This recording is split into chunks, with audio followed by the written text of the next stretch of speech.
era of they've been having trouble. Remove. So changes. Yeah, it's live. Rightio. So do your countdown, and we'll go straight into it. 3, 2, 1. Welcome back, ladies and gentlemen, to the Mail Right podcast. Today is episode number 425. John and I have been doing this 400. Well, I joined the show at episode number 138. You're a newbie, Robert. I'm a newbie. So we're closing in on my 300 show anniversary, which I feel pretty proud about. Yeah. So we're going to talk about in the last couple of podcasts we've been mentioning a lot. Like, I'm sorry, listeners, you can't. You're gonna have to watch the video. He's got one of his cats flicking its tail right in front of Rob. What are you doing to those cats, Rob? Well, he was howling outside the door, which means that he was going to be part of the podcast one way or the other. At least right now, you're not hearing him. So anyway, we're pet friendly on this podcast. Exactly. We highly never mind. Yeah, I'm not going to get into it. But he's a rescue, so if anybody wants to rescue animals in their side thing interests, I highly endorse it. Funny enough, Rob, I feel like a rescue every day. All right, so we're going to try to stay focused, which is difficult for John and I. If you're longtime listeners, you already know that. We are going to be talking about the differences between Real and EXP and share our thoughts about these two brokerages. Because they're both at the forefront of a digital revolution. They're part of many changes that are hitting the real estate industry. And if you want to, for those of you that are crypto people and DeFi people, which are probably not a huge part of our audience, but if this audience for this particular show, I'm going to say that the decentralization is hitting the entire real estate industry, and decentralization from brand and things connected to main brokers. And this isn't going to be relevant to all of you, but some of you have already been seeing it. Major metro markets are the most deeply impacted. California, the Pacific Northwest, New York, places like this, we're really seeing a big change happening in the way that real estate agents train themselves, the way that they pay their commissions, what they consider good compensation packages to be. And at the tip of the spear, there's two brokerages that are really at the forefront of this conversation, in my opinion.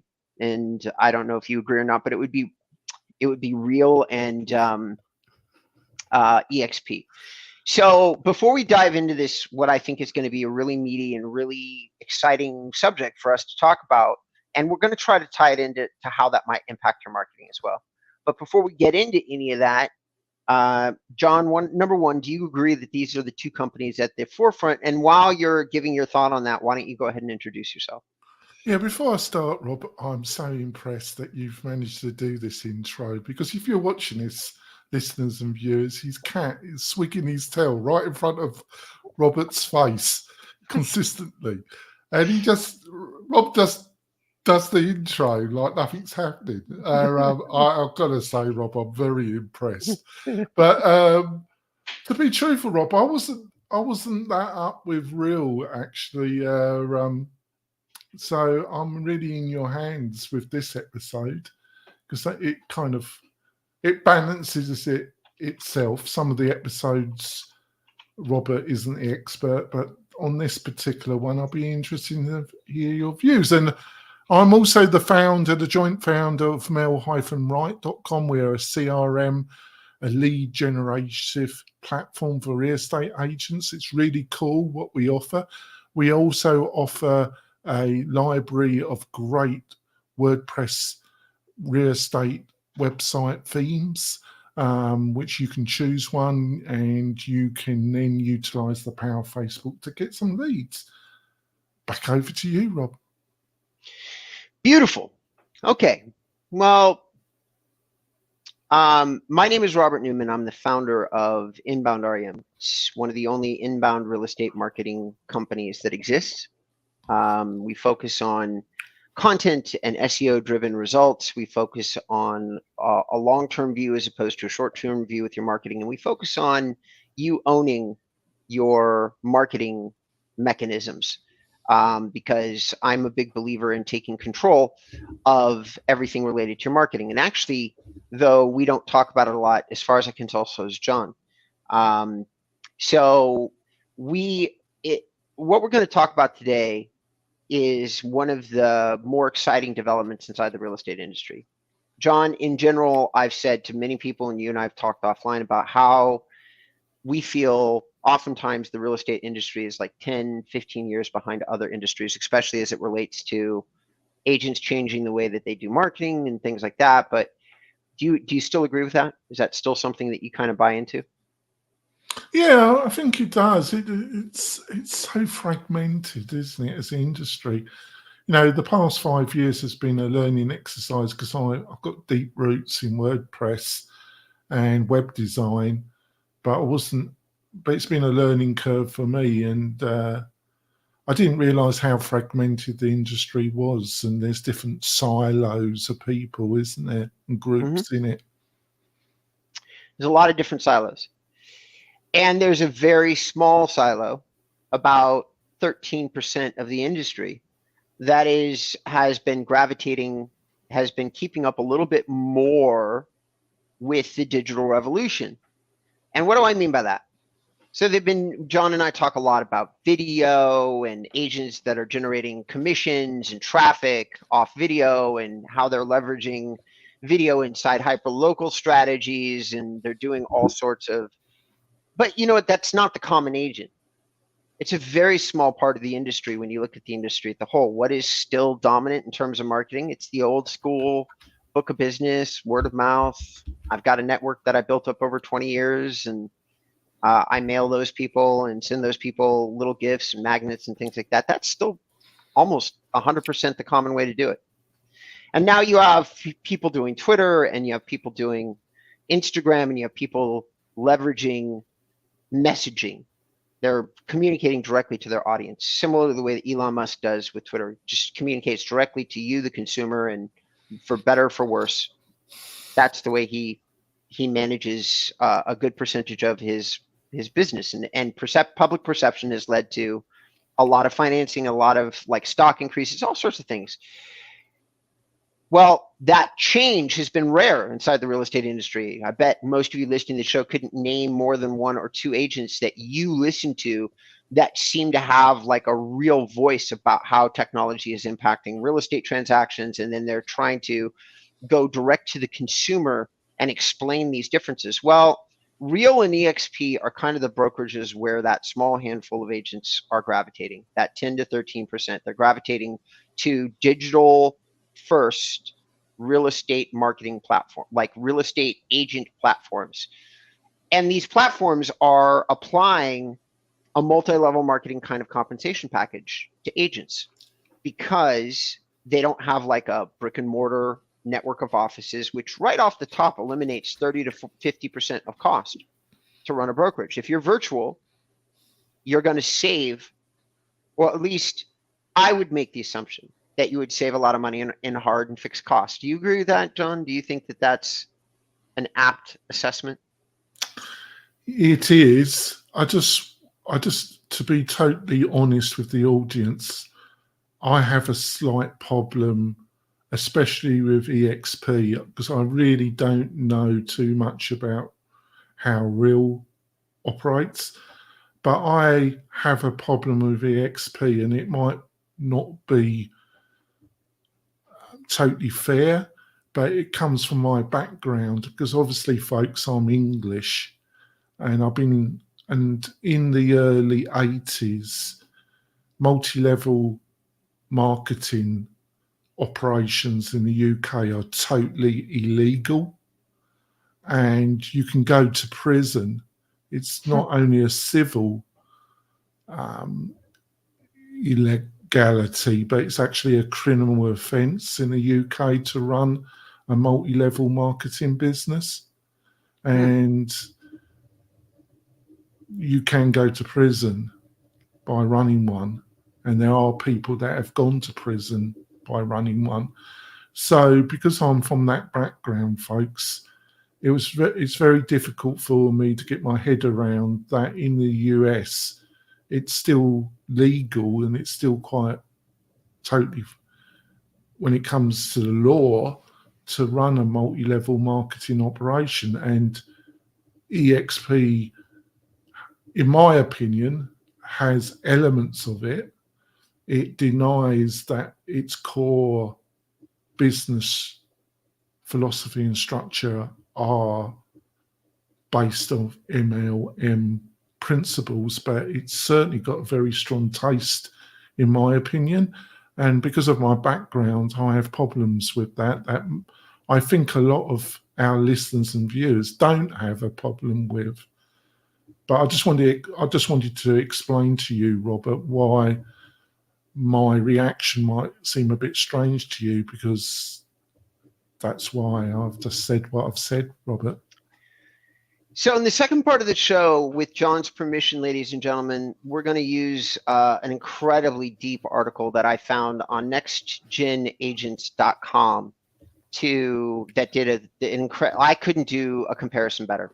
There's no point in me writing an article or creating an article, because they did the best job that you're going to see somebody do online. So I'm not going to recreate it on my platforms. But John and I can provide insight and commentary to the details of this. And of course, two of our previous guests on the show, are the real spokesmen, which I found fascinating. Matthew Lawson, who you might remember as the guy that founded the YouTube Real Estate Mastermind channel, which is huge at this point. He's a real guy.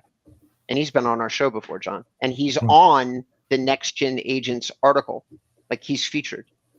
So he's becoming a heck of a spokesman for Real, it appears. At least that's what it appears like to me.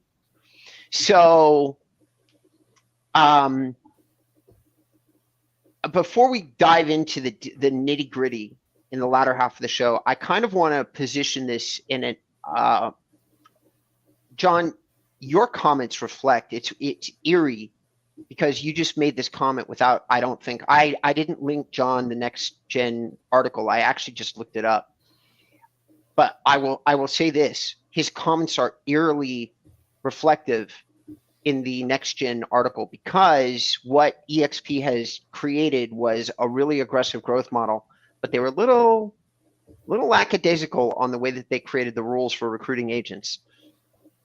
And there are complaints circling the industry about schemes, basically somewhat not cool, somewhat fictitious schemes that agents have created to put, what they've done is they've created downlines of EXP agents, but some people have put those agents under their own name and basically offered training. So some of the commission that should go to that agent are now going to the upline.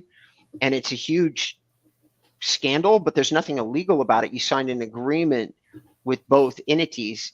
But what's happening is that some EXP agents are doing a lot of recruiting, and they're not necessarily doing it ethically. That's basically what it all comes down to. And it is because of the multi-level marketing. Somebody has created a compensation system and a structure where you as an agent, like if you're a good trainer, a real estate trainer like me or John, let's just say that we wanted to train salespeople on the digital marketing side, but we didn't want to be real estate agents. Both EXP and Real allow us to do that and receive commissions for doing it. And the way that you're getting commissions is you're receiving a very small piece of the earned commissions of agents that you recruit and train. And so it is a new model where that appeals mostly, in my experience, to guys like Matthew. He's a perfect case study where he was already like, a broker isn't going to provide Matthew a lot of value. Number one, he's doing all his own lead gen. No, like he relies on company branding or brokerage branding not at all. When people come to do business with him, they're already sold on Matthew Lawson. They actually don't care where he works. They don't care whether it's Keller Williams or whether it's Sotheby's Luxury. They just don't care. And I'm pretty sure that we could probably go back in our show notes, John, and look at that episode. And I'm sure he said something to that effect, that when he gets calls, they're sold on Matthew. They're not paying too much attention. But I just quickly, before we go for our, got about 3 or 4 minutes before our half break, is that the concept of a digital brokerage and the bit that is separate to the MLM element of it, I'm fine with it. And I'm fine with it, them distributing shares, because these tend, especially EXP, they are a publicly quoted company. I have no problem with that. The problem because of my background, is I have a real problem with the MLM element of it, or the taste of it. The kind of, I really have a problem with it, and it's because where I come from, Robert. Right. Because I just consider it, and it's not the case here in America, but I consider it to be, because of my background, to be iffy, to say the least. I really don't want to get involved with it. Which makes sense. I have gotten involved with MLM stuff as a professional sales guy and a professional sales trainer and a professional sales leader. I've been approached hundreds of times. I've actually been approached 3 or 4 different times for EXP by various clients and people that know me and know my reputation in the industry. They all want me to get involved with EXP, and so far I've declined. The reasons for that is simple. It is a very complicated thing to build a downline in an MLM. You can do it if you are somebody like me who's already a CEO and already built companies, and you understand every single element of building a company. You provide a lot of value in your mentorship, and then in which case I would say my continued percentage from all my downline is worth it. There are people out there that provide a huge amount of value to less experienced people, and you pay them for them training you. You just constantly pay them for training you. But a lot of MLM people are professional signers. They just sign you up, and they let everybody else always provide all the value, if they provide any value at all. And they basically hire in masses, kick them in the asses, and hope that something sticks. In other words, somebody else provides the value. What they did is signed you up for the opportunity. And that's where it gets really shaky, especially since multi-level marketing is somewhat of a pyramid, which is why it's illegal in Europe. Doesn't matter how you slice the pie, the handful of people at top are always at top. That's it. Before we're going to put a pin in this, and we're going to go to break. And when we come back, John, are you okay with me sharing the screen? Yeah. Okay. So when we come back, I'm going to use a presentation feature, and we're going to dive into the incredible differences between real. And then we're going to, in the bonus section of the show, I'm going to actually share my thoughts, because I asked for this show to be done. And I have some thoughts about why real is just kind of right now on fire, and it's taking a lot of the top agents. Like they're growing exponentially, and I think I know why, or at least I have an understanding of why they look more interesting to me than EXP. So without any further ado, we're going to go to break. Stay tuned, and we've got some exciting stuff for you. All right, so I'm going to let you edit this out, and I'm going to go to sharing the screen.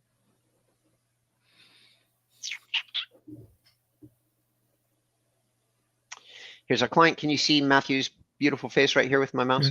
Okay. So we're going to start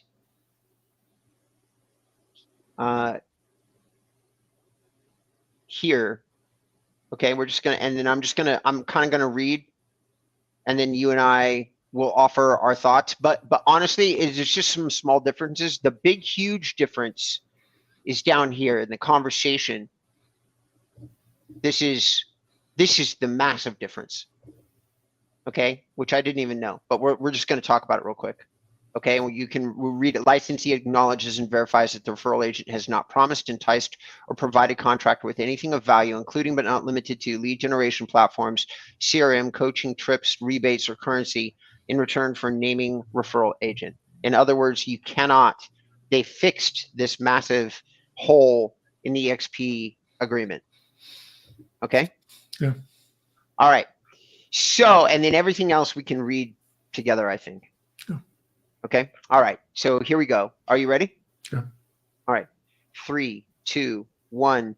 Welcome back, ladies and gentlemen. It's episode number 425. And for those of you who are able, we've moved over to doing a screen share. We're once again looking at an article on next-genagents.com.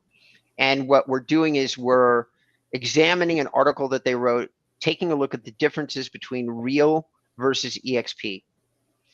And for those of you who are willing to do a deeper dive, you should probably go read this article yourself. John and I are not making any assertions, even if we express opinions, that you should make any decisions as it relates to your real estate brokerage. We are not trying to provide professional advice that says that you should or should not leave a brokerage. What we're trying to do is offer our opinion, take it or leave it, about these kinds of offers in general and the specifics of Real versus EXP. To be fair, I have put John in this position, so he has not, and I did not send him this article in advance, so we're going to both be doing this in real time together. John for the first time, and I've just started reading it. I didn't know what the differences were. I had a very high level view of a lot of people that I respect in the industry bailing from EXP and heading over to Real. And I asked the question, why? There's so many of them. I'd say 50% of the top influencers I know are transferring. I just wanted to know why. And so this show was our answer to that question. Okay. So what we're looking at on the screen right now is a commission in caps. Okay. EXP versus Real. Okay. Real EXP charges a startup fee. They have an $149 startup fee, an $85 cloud brokerage fee, $25 transaction review fee, $40 risk management fee, and $250 transaction fee after you cap. EXP also charges $149, $500 fee, and $225. So in other words, for those of you who are listening to the show, there are some small differences in fees and charges, but to me, they look not that big. All right. EXP, John, I'm seeing here that EXP offers like $16,000 worth of shares by hitting their agent award. And their agent equity program allows you to purchase shares out of your commission at a 10% discount. Now, there is a big difference here. Okay. Real offers a lot more paths into getting stock. Purchase stock out of commission and earn up to 50% fee and additional shares with a max of $8,000. Now, I want to be honest with everybody, you included, John. I own shares of both EXP and Real. So everybody knows. So again, this is not investment advice. But I noticed something that is fascinating. Have you ever looked at either one of these stocks? Like, did you ever track it down? Is this an area of interest for you? Like personal interest for you? Like at all? Do you invest in any of the companies we talk about? Not really, because of what I stated in the first half of the show, Rob. Okay. All right. Well, I do. And here's something that is fascinating. Real has a significantly better profit versus loss statement. They've got significantly higher ability to earn revenue via stock. Their cap is much higher. 24 versus 16 is a 30 to 40% difference. Purchase stock out of commission and earn 50% additional shares with a max of 8,000 bonus stock per year. They're getting very aggressive with agents that are willing to reinvest some of their own income into stock. And their stock, which is selling at like $3 a share right now, and they've got this incredible P versus E, like a price versus earnings. They're much more appealing from that end of it. Basically, according to what their share price is, they're wildly undervalued. So John, I think that if you're an investment-minded agent, this might look appealing to you. What do you think? Well, funny enough, you bring this up. I was listening to Rob Rowling, and Rob Rowling was the joint founder of an email marketing platform called Drip, and he sold the business, and he was highly successful. And he runs a podcast called Startups for the Rest of Us. And I was listening to I listened to it weekly. And he was talking, and it's related to what you've just outlined. He was related to a concept and a founder of a company called Bold. And Bold was kind of in email marketing and something else. And the employees could buy shares in Bold at a discount, a very high discount. And the CEO of Bold really went on a Twitter storm and online marketing and attacking. That's why it was a kind of competitor to Stripe, online payments. And the founder went on a bit of a Twitter storm and an online PR campaign about how bad Stripe was and how great Bold was. And they had all these, and you should buy shares, and definitely all the staff should buy shares, and they did. They all piled in buying these discount. Sure. And it all went pear-shaped. And what they didn't realise, the CEO, at the time, he was encouraging all his staff to pile in and buy all this share. He was selling. And the company went bust. He walked away still a very rich man. I want to make clear to everybody there's nothing illegal that was done. But it led a very bad taste in a lot of people's mouths, and a lot of the staff really got taken to the cleaners. So as you were saying all this to me, it's really strange, because I listened to Rob's podcast on Monday, and this, as soon as you started saying this, that's what came into my mind, Robert. Which is fair. And I just want to be, once again, very clear with everybody. This is an investment advice. And I don't own very many shares of either one of these companies, EXP or Real. I just own enough to have them in my stock tracker so that I am paying attention to their stock price. I personally, doesn't matter whether it's this company or another company. One thing that I do know is that decentralized real estate is definitely the wave of the future. Is it really in like a multi-level marketing brokerage kind of scheme? I don't know. That's a fast way to build a sales team, that's for sure. Whether or not it's the permanent method or model. I mean, one might as well say, John, that like a digital education company that was really good at figuring out how to educate people about something could step into the real estate business and train, the 25% of the industry, which is about 250,000 agents, how to sell real estate at a professional level, market themselves at a professional level, and then take a percentage of all their business moving forward forever because they trained them. And that effectively is what these systems and companies are doing. And there's real value in that. I would propose whoever's training the agents, there's nothing wrong with creating an informational brand that says that if you do a good enough job and teach somebody a career, why shouldn't you profit? But here's the problem, and I've got it on the screen. There is something that EXP has drawn a lot of fire about, and it plays into John's first statement, which he made without even knowing that this existed, because he is right. There are problems in the multi-level marketing model. It is not accidental that the UK has made this illegal, 100% illegal. And that is licensee acknowledge. Here's the big difference. It's the major difference between Real and EXP, and it plays into what are going to be my closing comments.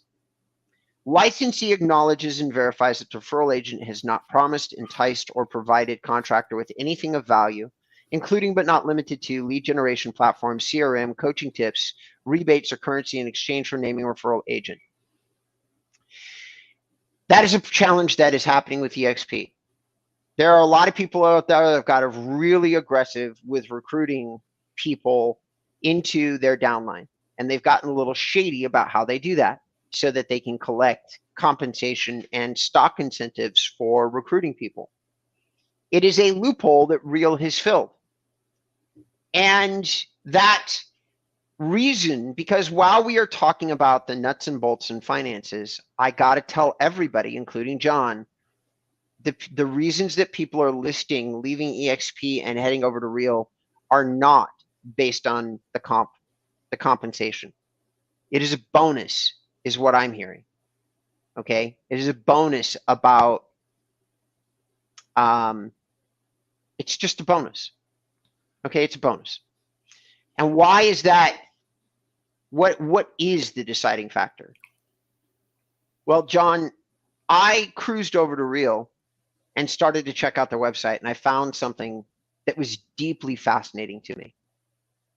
The CEO and many of the leaders of the company have done the kind of in-depth, like mission statement videos, really in-depth reasons for why they established Real, what the mission of Real is, who they're trying to serve, why they're trying to serve them that way, what specifically are they aiming to accomplish with Real. It was such an incredibly comprehensive, passionate, deep dive, especially by, I think it was the COO of the company. I've never seen anything like it. Not from Glenn, the CEO of EXP. You see rah-rahs from him, but you don't see this kind of thoughtful, in-depth explanation. If you headed over to Real right now, trying to learn something about them, you're going to be able to do the same thing I did, which is you're going to see some of the officers, the people that run the company, and you're going to get this incredibly personal conversation about what Real is about. And it's long form, it's not short form. So you have to invest a little bit of your time. But if you wanted to invest that time, here you've got real leaders of the company sharing a lot of thoughts about the company in a very detailed and personal way. I was just staggered because it was so insightful. They really seem to have an understanding of what agents are caring about right now. They seem to really have a desire to serve those agents, help the agents that need help, reward the agents that are learning, teaching, training, growing, and pay attention to the quality of the experience that all Real agents are having. That was a part of their absolutely stated mission statement, which is absolutely something that I'm noticing that as EXP grew, I don't feel like they're doing. They're not focused on the mentorship experience that theoretically a multi-level marketing type company could excel at, theoretically. Like, so you were precognizant about this. So now that you've seen that it was literally one of the main issues that was called out by Real, and it's also called out on this website, and it's also like, what are your closing thoughts on this? Well, it's difficult, isn't it, Rob? But hopefully you can see why I needed to explain that I'm English and what the situation in the UK is. Because I feel my stance won't make much sense to you or the audience, really. And there's parts of these EXP and Real that I like. I think a digital agents brokerage for the right type of agents is very attractive and very beneficial. And I think the commission cap, the commission splits, the emphasis on digital technology, they're all attractive. The bit that I can't deal with is all the bit that a lot of people also find even more attractive than the things I've listed, which is the multi-marketing side of it, which I cannot accept because of my background. It just diminishes the whole concept to me. And I don't think it has you don't have the same response to it. And And I'm not attacking you because it's cultural, Robert. So here's my closing thoughts. Whether Real or EXP are the answer for real estate, here's what I believe with all my heart. The whole world, a good percentage of all marketing and sales is now happening in what one could refer to as the influencer or information age revolution. So it is coming down to individuals that provide a lot of value to you. And if that individual has provided a lot of value to you, you are more inclined to do business with them. Or if you perceive that they, like the Kardashians, is an easy target for me because they've made billions off influencer marketing, billions with a B. And they've sold video games, they've sold perfume, they've sold clothing, they've sold makeup, the list of things that they've gotten into successfully and made massive amounts of money on, basically on the idea of their own personal reputation, is staggering.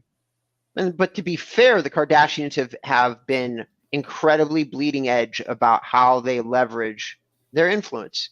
They've got a TV show, and from the TV show, they literally have turned their own reputation into billions of dollars.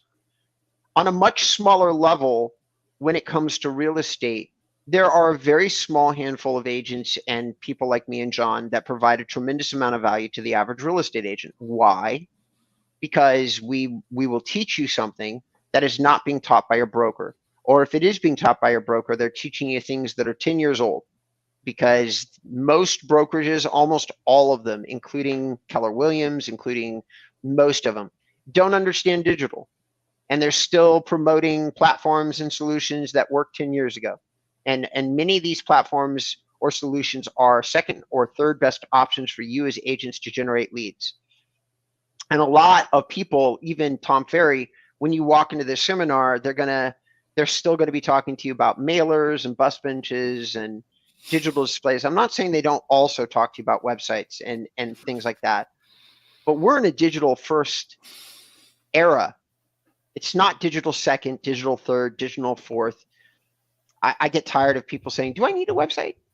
It's like, I mean, okay. Like, I get tired of people asking me, do you need a Google profile or a Zillow profile? Or it's like, it doesn't matter if you do business with Zillow, you need a profile. Because it's the biggest, it's like the Google of real estate. So saying, do I need a Zillow profile? It's like, well, yeah.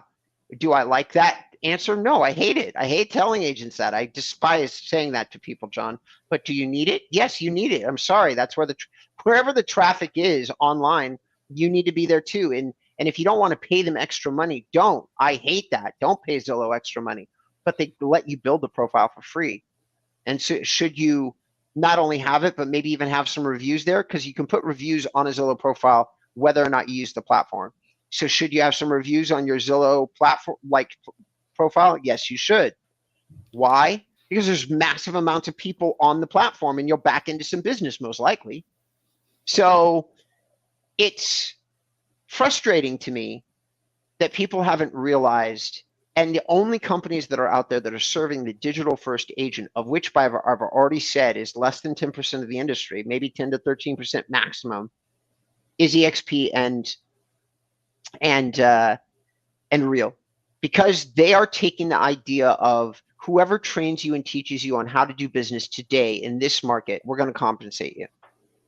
And why should a brokerage that is not, I mean, again, this is just my opinion, but wherever you're hanging your license, if they're taking a percentage of your revenue, shouldn't they be providing value in equal amounts to whatever you're paying or greater? Because to me, if I was an agent, that's what I'd be looking at. So if they're not training me, or they're not providing me something new, they're not giving me a mentor, they're not giving me leads, they're just taking a percentage of my commission. The answer is, but why? If I have to go out and learn all that on my own without any help from my broker whatsoever, and what do you, John, it seems like you got something you want to add. Yeah, I think just to finish, I think everything you've just outlined, I can agree. I think it's a balance. And I think when when the MLM element becomes the overriding reason why somebody is involved with these digital brokerages and things like EXP, if that is the overriding aspect that interests them and makes them an influencer or a driver, whatever term you want to use, then I think I personally have a problem with it. I think if it's only a small part and the other things that you've outlined are the main reasons why they like the platform, my concern isn't so high. Is that making any sense, Robert? It is. It is. But John is right. We've covered as much as we can in a single show. There's a lot more to be said about this in general. For me, if you'd like to tune into what I have to say about these things, you can find some of those thoughts on inboundrem.com. You can also find them on, I think my YouTube handle is YouTube/inboundrem Van Nuys. You can just go to YouTube and put in inboundrem and you'll see all of my videos. It's easy to find me. John, if people wanted to find you, how would you like them to do that? Yeah, go to mel-wright.com. You can book a chat with me. I can show you the platform. We're building out some new functionality at the end of this month, or the end of April, actually. A library of great WordPress Gutenberg real estate themes, which you can choose a particular theme for your website that we provide as part of the Mel Wright package. And it's going to be super quick and super easy to edit, and you're going to love them. So that's coming out the end of probably April. And when it does, I'll be talking a little bit more about it. Back over to you, Robert.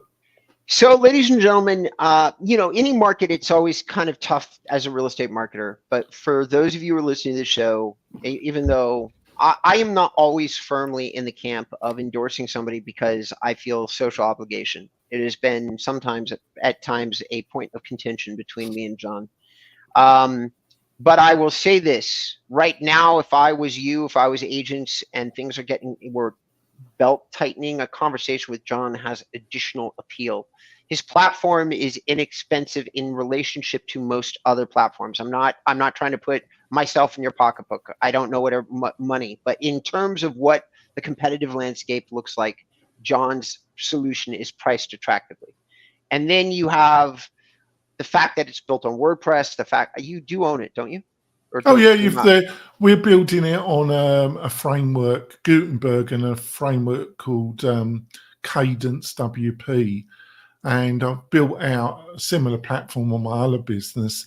And we're building out half a dozen really quality themes that are super fast, that really look attractive. At the present moment, we've only got one theme. It's similar to Real Geeks, but we're going to be providing a library of websites, and you'll be able and we give you some white glove training, and you'll be able to customize it yourself, or you can hire us at different levels to customize it. But if you ever decide that you want to leave Mel Wright, we will migrate the website to wherever else you want it hosted. So you do own it, Robert. Perfect. So that's a big, anybody that's followed me for a long period of time, including John, will know that I'm just on fire about having control of your marketing, including the ability to have a lifetime license where you can do what John just said. You can move the website one place or another, which effectively means you can fire John, which, by the way, you can fire me. So it's the same. It's the same. Why would anybody want to fire you, Robert? And then you get to keep your, thank you, John. You get to keep your stuff. You get, which is important if you decide to do work, customize, learn to use the platform. Having ownership and control means that once you learn the skill set, if you do learn the skill set, it is a durable skill set that's likely to last and be an investment that is long-term inside your real estate career. So if this is a good time to talk to somebody like John. If I was in the position of a lot of agents who are looking at all these changes and I've got a lot of concern about my future budget, I'd probably be calling guys like John and looking at, deep in the weeds solutions. Now, for those very small handful of you that are veteran agents that have, like, I've got a NAR, I made some comments on a NAR settlement. It's in the process of going viral on my YouTube channel. I got like 500 views in under 48 hours. And that comment is basically for those small handful of you that are veteran agents, this is the time to shine. And maybe some of you might want to reach out to me, because this is the time to make moves and basically get your digital solutions for how you're going to handle the buyer side agreement and get out in front of everybody. And because those of you who've done this for 20 years, you know you're not going anywhere. As a matter of fact, you're going to excel in the long term, because a lot of people that are going to surrender their licenses. And that means that there's going to be less competition for all of you. So let's stay. Anyway, thanks for tuning in, everybody. John, thank you for humoring me. I really appreciate it. I hope everybody got value out of the show. And John, I hope you got value out of the show. And I appreciate everybody listening, and I appreciate John giving me a little bit of leniency on this one.